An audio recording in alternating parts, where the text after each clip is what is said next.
How's it going, combat sports fans? Welcome back to the channel. Today I'm going to be breaking down UFC Fight Night, Pavlovich versus Blaydes. It's a really decent fight night card overall.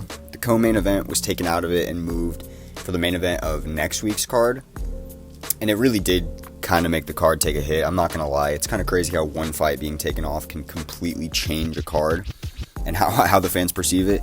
But anyways, let's just get straight into the first fight of the night. Brady Heistand taking on Danaa Batgarel. I've been going back and forth. Originally, I was going to pick Danaa Batgarel just because his striking is so much better than Brady Heistand's. And Brady Heistand looks funky on the feet. I'm nervous that he'll get caught. But then I saw how much weight he's put on and how much muscle he's added to himself. And then I also remembered that he got a win in the UFC at the end of last year. So I'm actually going to pick Brady Heistand. He's a much better grappler, and I think he can get it done. Moving on, we got Francis Marshall taking on William Gomis in the featherweight division. Again, another one where I was leaning towards Francis Marshall. He's undefeated. He just seems really technical and crisp. But I'm going to have to lean towards William Gomis. He got a win in the UFC, and I think he can build on that momentum, being one of the only French fighters in the octagon.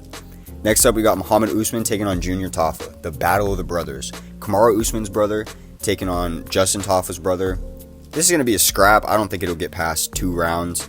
I have to side with Junior Tafa. He's so much more experienced as a mixed martial artist, or as a martial artist in general, and he's super active, so I'm going Junior. Next up, we got Karol Rosa taking on Norma Dumont. I gotta go with Norma Dumont. I just feel like she's much, much better in every aspect of MMA. There's not even much that I need to say on that, so I'm not going to take too much of your guys' time. I just think it's going to be Norma Dumont by a decision. Next up, we got Rani Yahya taking on Montel Jackson. This is the lock of the year, bruh. Whole ass lock of the year. Montel Jackson by KO. If Rani Yahya wins this fight, I don't think I'll ever watch UFC fights again, and I will stop my YouTube channel. I will stop covering combat sports in general if Rani Yahya pulls off a win against Montel Jackson. He's got great BJJ, but I just don't see it happening. He's 40. Next up, we got Rick Glenn taking on Christos Giagos. Rick Glenn hasn't fought in a couple of years, and because of that, I have to pick Christos Giagos. I also didn't realize that he had picked up 2 wins back-to-back before losing to Thiago Moises, and that makes me feel a lot more confident in Christos Giagos. He's been around for a while. I'm going to have to take him.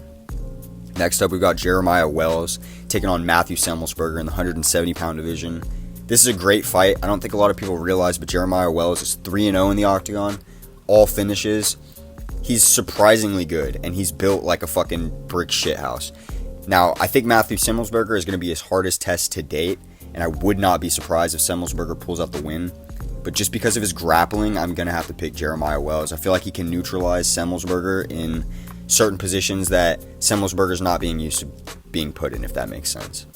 Next up, down the card, we've got Jasmin Lucindo taking on Brogan Walker in the 125-pound division. I'm going to side with Brogan Walker against my better judgment. I trust her to use her grappling and maybe even pull out a submission. I'm gonna lean towards a second round submission, but it's most likely going to be a unanimous decision. Next up in the main card, we got our feature fight of the night. Bobby Green taking on Jared Gordon. Now, the only thing that would make me nervous to pick Bobby Green, who should be the dominant favorite in this fight in every aspect of it, except for maybe grappling, is just that he's inconsistent as a fighter. But he looked really smooth in his last fight before he got knocked out, and I don't think Jared Gordon is going to be able to put it on him with those pillow hands. Maybe if he lands a left hook, but I'm not confident in that, so I'm going to go with Bobby Green by a knockout. Next up, we got Brad Tavares taking on Bruno Silva in the co-main event. I really was going to pick Bruno Silva probably all the way up until I started recording this video. Brad Tavares has just faced way better competition, and he's gotten wins over better names than Bruno Silva has. The people that he was fucking up on his 3-fight tear in the UFC really aren't that great in hindsight. I just think Brad Tavares is going to be able to comfortably win a decision, probably 2 rounds to 1, maybe even all 3 rounds. But yeah, I'm going to have to side with Brad Tavares getting this one done. Moving on up the card to the main event of the night. Sergei Pavlovich taking on Curtis Blaydes, heavyweight scrap. This is a great main event, to be honest. I'm going to have to side with Curtis Blaydes. I think he might even be the underdog at this point. I'm seeing everybody picking Sergei Pavlovich by first round obliteration. And if he wins, that's probably what it's going to be. He's going to catch him with an uppercut or something at a weird angle and spark his ass and put him out cold. I still trust Curtis Blaydes and his grappling and just his experience in the octagon. He also looks good on the feet. His stand-up is not bad. He just needs to not get clipped when he changes levels. I'm so nervous every time he shoots a takedown. He'll go from looking great on the feet with those leg kicks, looking fast as a heavyweight, and just like the fight where he had with Derek Lewis, one shot and that's all it took, and he was out. And that could happen against Sergei. But I feel like Curtis Blaydes is going to be able to bring him out of the first round and drown him, ultimately TKOing him in the second or third. I can't see this fight going to the decision.